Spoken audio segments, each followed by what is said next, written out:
DJ Ash Noble here. Welcome back to another stream. So first off, I just want to apologise about the camera angle. I was trying to find a way to stream right now, but keep my phone on charge because my phone's low, and it's really awkward when you've got a wire in your phone to pop the camera up somewhere. And anyway, I managed to find a way to do just that, but I've had to keep the phone on charge. But I've had to like put it in a glass. You do get a little bit of the light, so I do apologise about that. But we're gonna roll with it because like there's some things I need to announce, and the days are going by, and they're not getting announced, and especially one of them. In all fairness, like I've just had so much going on, and I wasn't sure fully like when to announce it, about announcing it. So yeah, so we've got two gig announcements today. I'm excited to announce them both. The second one is a little bit different. The second one is like something I've never done before, and if you'd have like kind of asked me like I don't know, a couple of years ago, like you're going to be doing this, I'd have been kind of like, that's crazy, that's mad. Still music related, so we will start as we mean to go on. So first off, I have been invited again to play for Ultimate Bounce. So I just played for them last weekend, and they took over the Light Nightclub in Scunthorpe, and on the 26th of July, they're taking over the Piper nightclub in Hull. So I'm kind of looking forward to it because the Piper nightclub in Hull, it was a great venue. I enjoyed playing the Rave Kids there, and it's really good to bring a bounce event to Hull. Now, you know, they don't, you know, I know like, you know, we haven't had many bounce events in the past, you know, and if there has, it was maybe a bit before my time, or for whatever reason I was doing something else or somewhere else. So I don't really know how well you know, they do and how well it's going to do as an event, but I'm looking forward to kind of get the chance to play the genre of music that I really enjoy playing. I ain't gonna say like it's just the genre I play because I play a bit of all sorts, but I would definitely say at the moment I do love my bounce, I do love my donk at the moment. So to get to play that in your hometown is quite a sort of like exciting experience. I got to do it a tiny bit with Rave Kids, did more of a clubland set, but there was, you know, there was a little bit of donk in there. So it's really good that I can like be in my hometown, my home city, which is Hull, and play the tunes, you know, play some bounce tunes. So I'm really looking forward to that, and it should be a shed load of fun. So what I like about this lineup is there's a couple of people that played the second room at the last event, and now they've been put forward and they've come on to this event, and they're now going to main room. Well, there is only one room at this event, but they're, you know, they're main room in it, if you like, and they've come on to play this event, and it's really good, you know, people who don't necessarily play out all the time, and it was a couple of people that I'd actually kind of like, you know, text them and said, hey, you know, do you want this, you know, are you available on, you know, for a booking in Scunthorpe kind of thing. So it's nice, and I like to help people. I like to give people opportunities. So Joe Dunn, he's on this lineup, and I think Joe Dunn has been smashing it for a long time in terms of like his music production, and I think he's just really sort of like, you know, really good at what he does. He's really tight at mixing. He puts some banging sets together, and I just think, you know, sometimes people don't always know exactly, you know, like what the next steps are to kind of like getting out there a bit. And sometimes it's a nice thing if you can just give them a little bit of a, you know, leg up, you know, whether it be like just, you know, give them a recommendation and say, you know, this guy would be really good to put in your sort of like second room. someone who would really love the opportunity.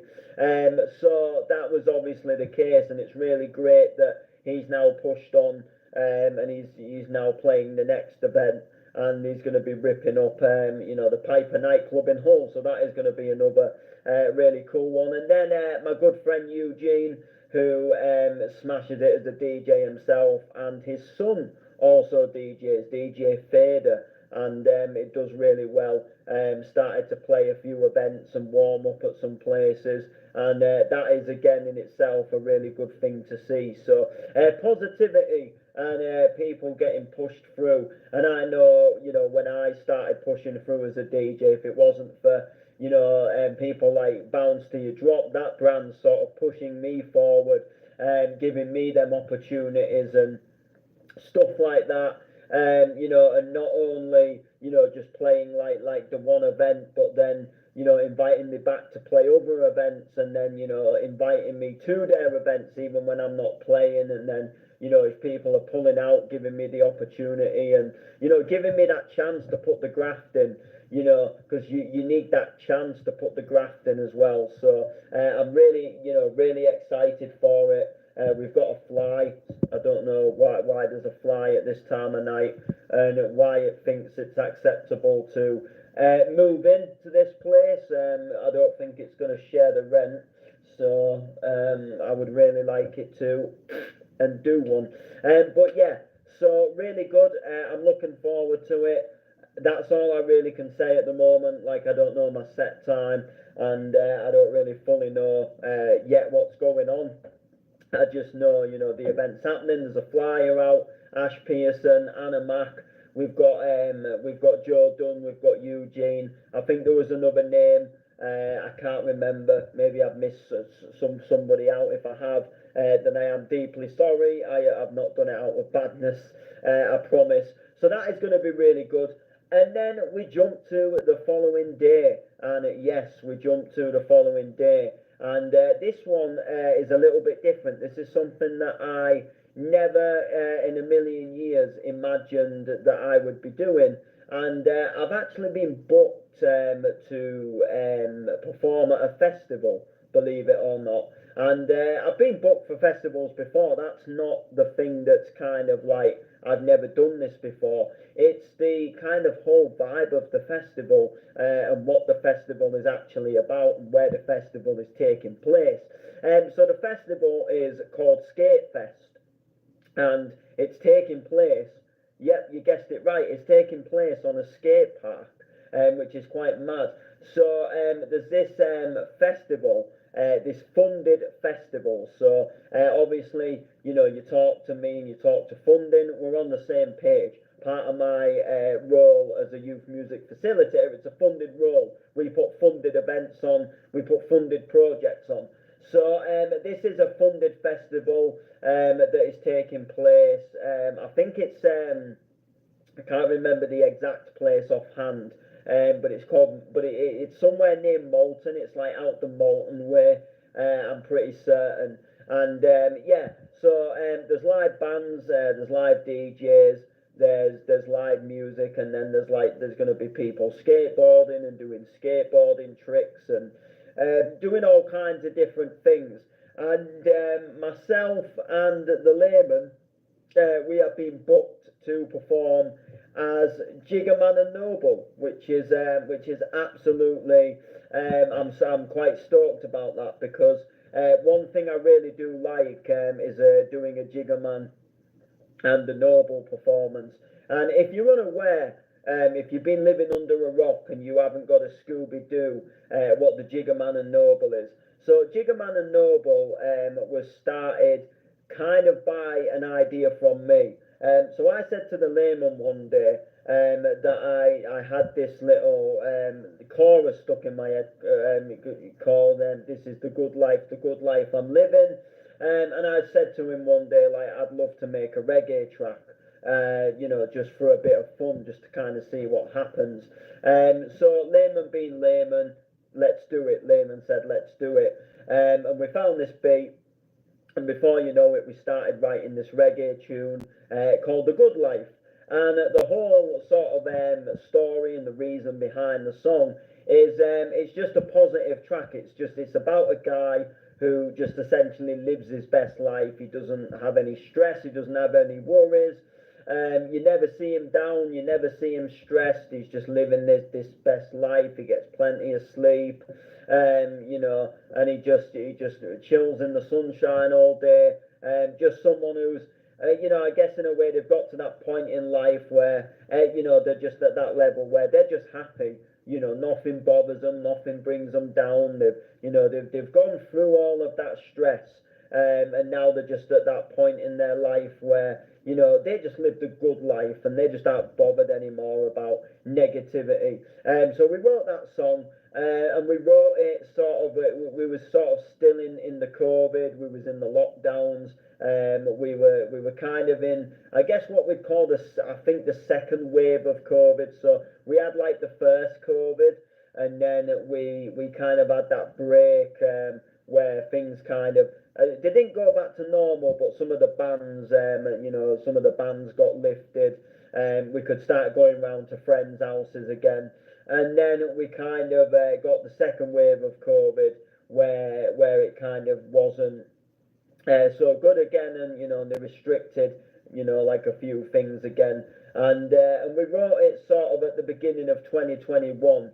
So it was like late 2020, and then I think by sort of early 2021 we was like into kind of recording this track under this alias that the Layman had created called the Jiggerman, which was just a really sort of like fun little alias. A guy from New York called the Jiggerman, who was originally from Jamaica, who the story behind it was he was because at first we weren't we didn't want people to know that it was Layman at first, because we were just making something for fun online before we even imagined that we'd be going on to stages and performing. So we made him this alias guy who used to write reggae years ago, and he kind of took a step back, and then he's come back and he's linked up with Noble, and we wrote, like I said, a song called The Good Life, and it really lifted people who were feeling down and feeling stressed, and it made people feel good when they listened to it. So we knew in itself from there that we knew that in sense we were onto something that was just quite fun and positive, and made people quite happy. So we kind of thought, well, we can't just do this one track now. We've got to do some more. So we found another beat. We did another track called Feeling So Good, and this was just about you're feeling good, you're feeling fine. So the first track was kind of about this person who's living the good life. Now this next track was like, you're feeling so good, you're feeling so fine.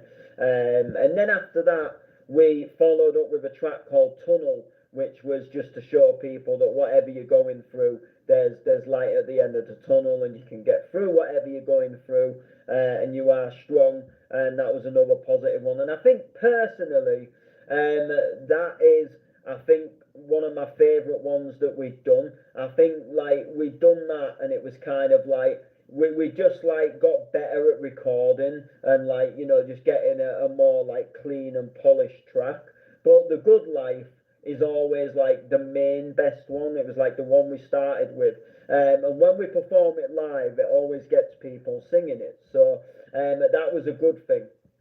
That we like that, and that still happens. When we perform them now, people sing The Good Life, which is really good. But Tunnel, the recording had just improved on that massively, really, really good. And then we did another track called Me Loving You, and we haven't actually recorded it yet, but we've wrote it, we've performed it. And this is about just when you love somebody in every way. So you just absolutely love somebody. You want this person to know that you love them. And it's a reggae love song essentially, and it's really good. I like it. It's got a really really good vibe to it, and I took inspiration from an old Jungle song that goes loving you in every way, and there's an old Jungle song that sings like a very similar chorus, but we kind of just changed it up a bit and made it our own. And then I come in with this like this rhyme, and it's the rhyming part's about me writing a letter to this girl. And I write this like letter, I'm writing you a letter today. I've got a whole lot of words to say. I'm loving you every day, and I'm loving you in every way. A really good song. So we did that, and then the last one we did was a track called True, and we wrote it for an exhibition. So it got showed in an exhibition that was part of the youth work I was doing, if you like. So we wrote this track called True, and it's about just that, like your one true best friend, and like just having, like the best time with your best friend. So we wrote that, and I kind of based it off of like my friendship with Delaim, and like, I think by now it's like no word of a lie, it's no secret that Delaim is like practically like me, my brother, my best friend, and we do a lot of stuff together, and it was kind of like, like just this friendship I've got with Delaim, and we wrote this really nice chorus, and we recorded it, and it got shown in the exhibition. So that was really good. That was really positive.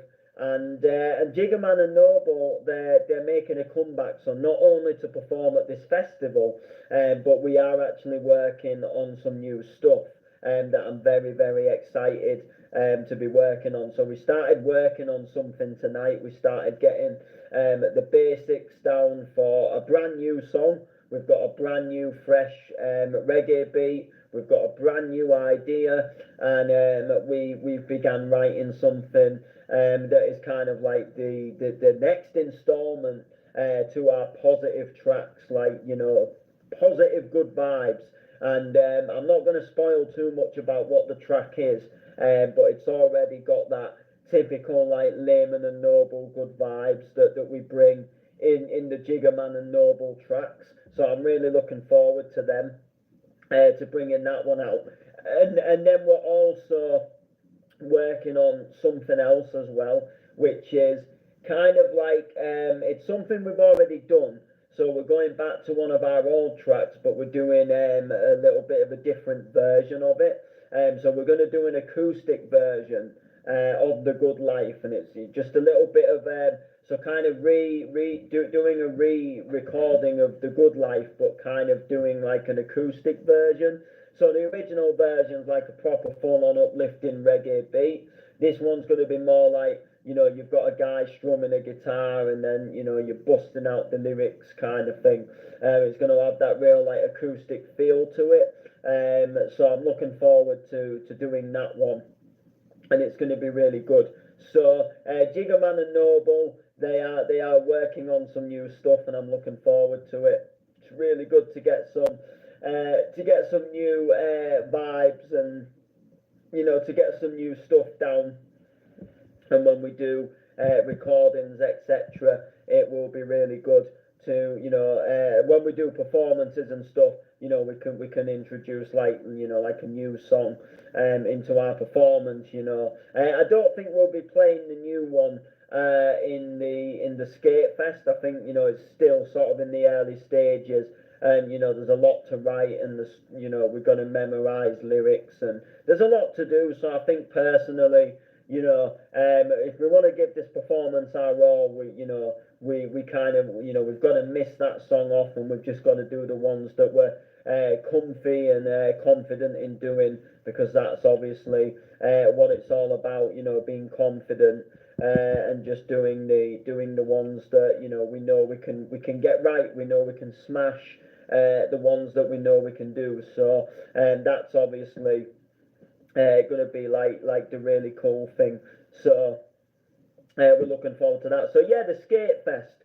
So obviously, like in all my years of doing music, and all these sort of like the last sort of 3-4 years of, like, 2019 I started gigging out as an MC, and then sort of 2020 I started, gigging out as as a DJ as well as an MC. And in all my times of doing that, like if somebody had have said like 2 or 3 years ago, like, you're gonna perform at a gig that's on a skate park, like I'd be kind of like, yeah, I highly doubt that's ever gonna happen. But lo and behold, it is. It's a funded event. There's bands, there's DJs, there's live acts, there's things to do with like skateboarding and people doing like skating tricks and God knows what else. So I'm really kind of looking forward to I'm really looking forward to doing it. It's going to be a shed load of fun, and I'm looking forward to seeing exactly like what the whole setup is going to be like, with it being kind of at a skate park, and how the whole thing is going to work. So I'm really quite looking forward to it, and it's going to be a shed load of fun. So yeah, so I'll be doing updates. I'll get some videos of that festival as well, because the whole atmosphere is going to be like something that I've never witnessed before. So I'm looking forward to obviously witnessing that for the first time, and seeing what it will be like with it being sort of at the location where a skate park is.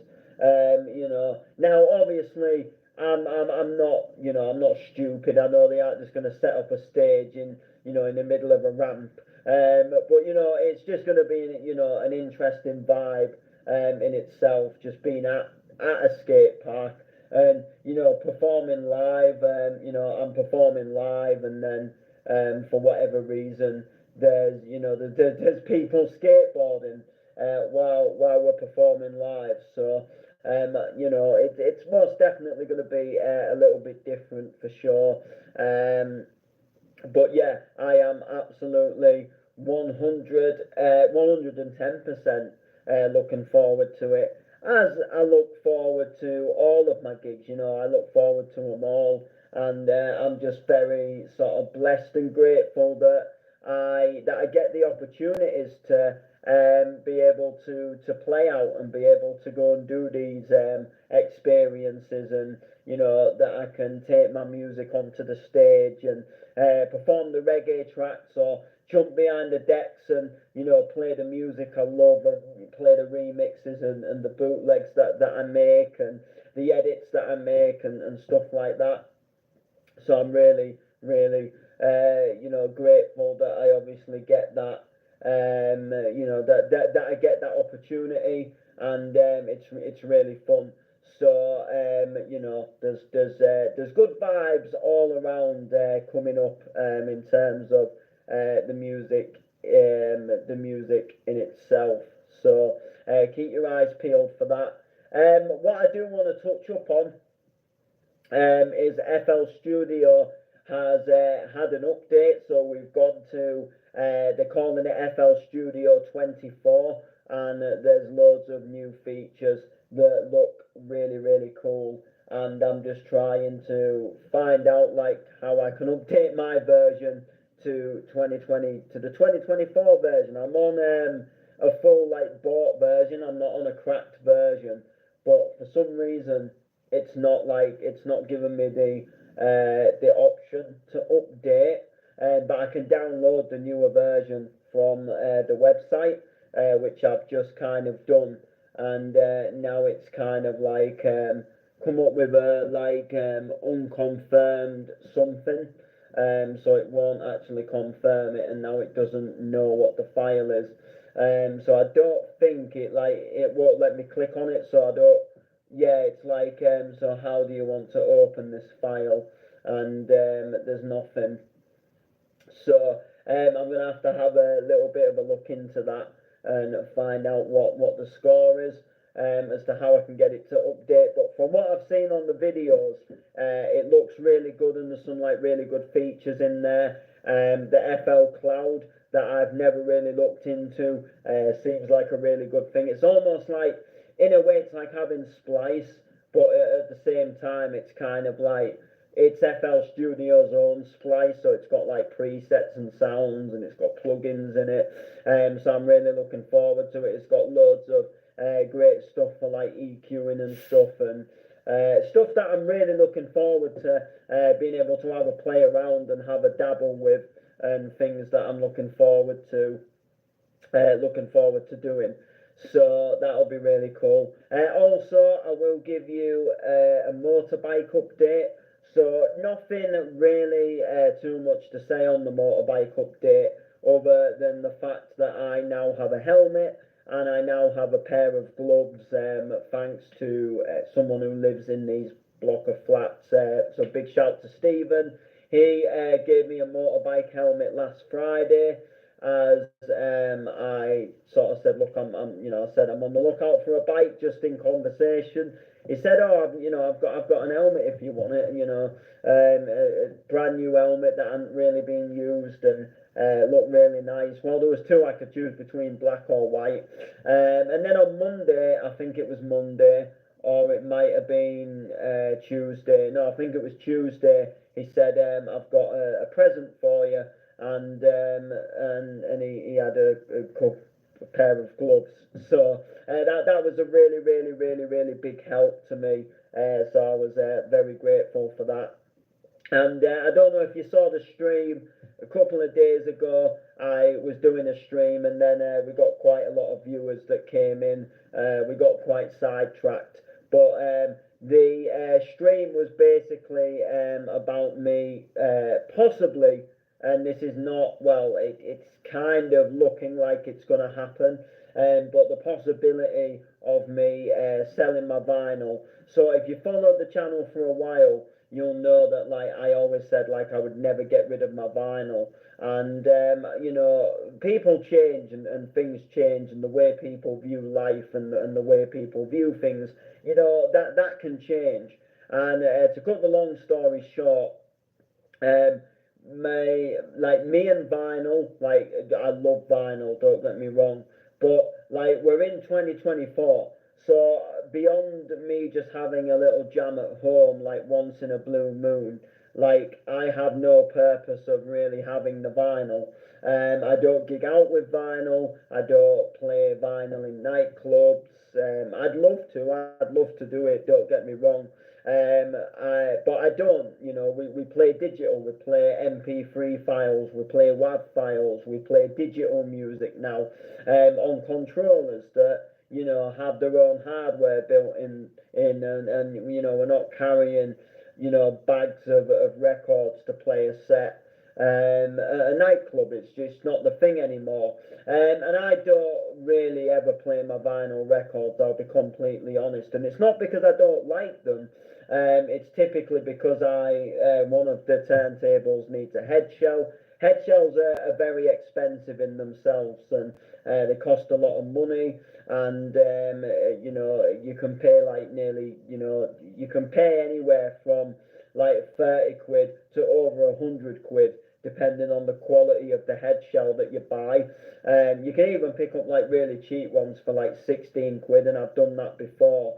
And it's got to the point where the vinyl records, they're just kind of sitting here, and they're not really doing anything, and they're not really serving me a purpose beyond having a mix at home. And the vinyl itself, like, the way I look at it is, the vinyl is not going to help me get any gigs going forward. Like, if I just jump on and do a vinyl mix, it isn't going to make me really get that much, of an increase in bookings. Like, there might be a few people that might think, whoa, I didn't know Noble could mix vinyl. But apart from that, you might get the odd old school promoter that, maybe thinks like, well, I'd like to book him to play a vinyl set. But apart from that, it's not really going to benefit me. And like, I just see it as they're sat there collecting dust. I love them to bits. I love my collection. I love everything that I've collected and bought, and everything, that I've been given.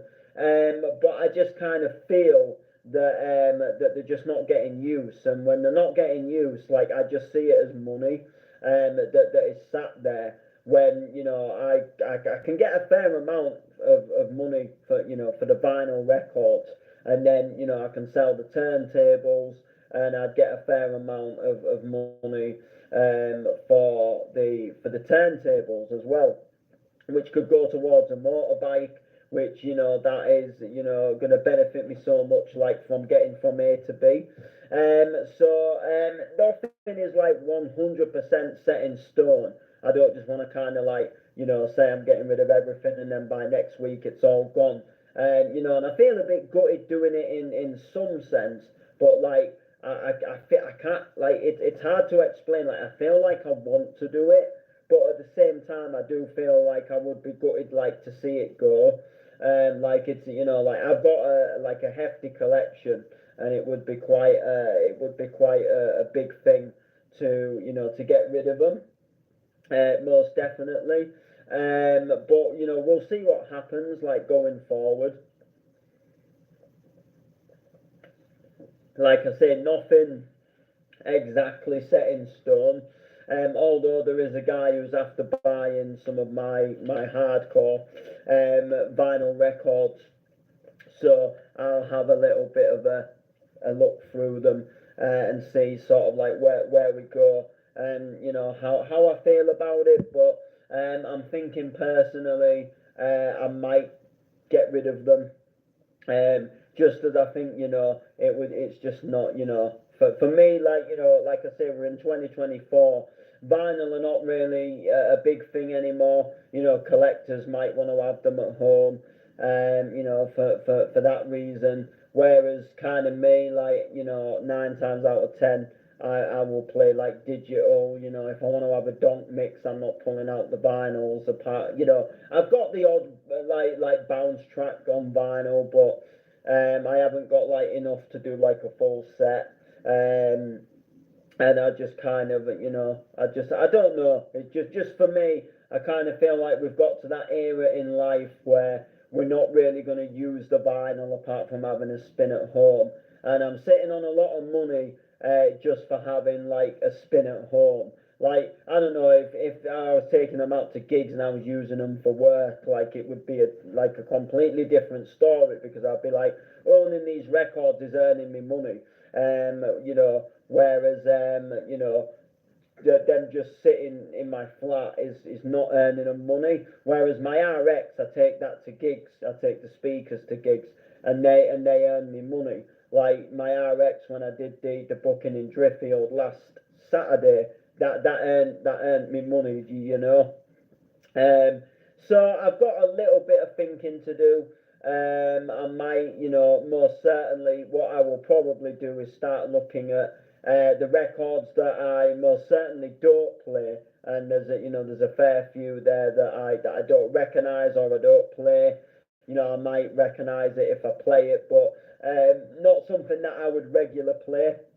So I wouldn't play it on the regular. Even if I was vinyl mixing.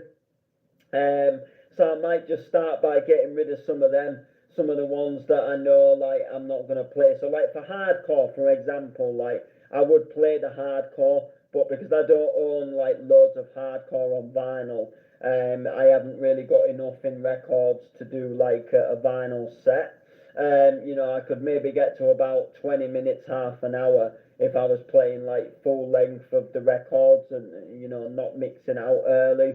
But I definitely wouldn't have an hour's worth there, and I definitely couldn't switch it up. If I was doing it for a couple of weeks in a row, like without playing the same record, it would be a little bit of a hard thing to do. So like that, for getting rid of the hardcore, that's kind of because I'm certainly like not gonna buy any more records if that makes sense. But the thing about like vinyl is so accessible. You can go online and you can pick records up just like that. Not always the cheapest, but if ever I did want to get back into some vinyl and just buy, if you can often people are often selling a job lot. And before you know it, you've got yourself 200 records that you can just have a little play around with. On turntables, you can pick up turntables quite cheap.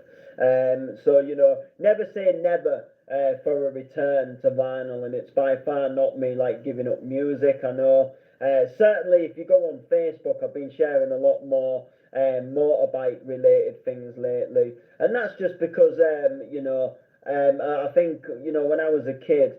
and my dad and granddad, you know, they were big motorbike fans, and they still are. When I was younger, for some reason, it didn't appeal to me as much as it does now. You know, I didn't like going to race meetings. I just found it boring, just sat there watching them go around the track. That's what I used to think. And kind of as I've got a bit older, and now I've ridden like 125s and things on the road, and I've been over to the Isle of Man. I think that was a big one for me. Going over there, it just opens a completely different world. I've kind of started to like motorbikes a lot more than I used to do. And now I kind of I like them to the point where like I'm watching videos of them on YouTube, and to the point where like we're not physically going as a family holiday to the Isle of Man this year, to the Manx, but like to the point where I'm tempted and I'm wanting to still go over myself, like just to go over and witness some of the Manx, and you know, just to you know, even if I just went for a couple of days, you know, like just to go over there and be back on that island, and you know, wanting to get a bike myself.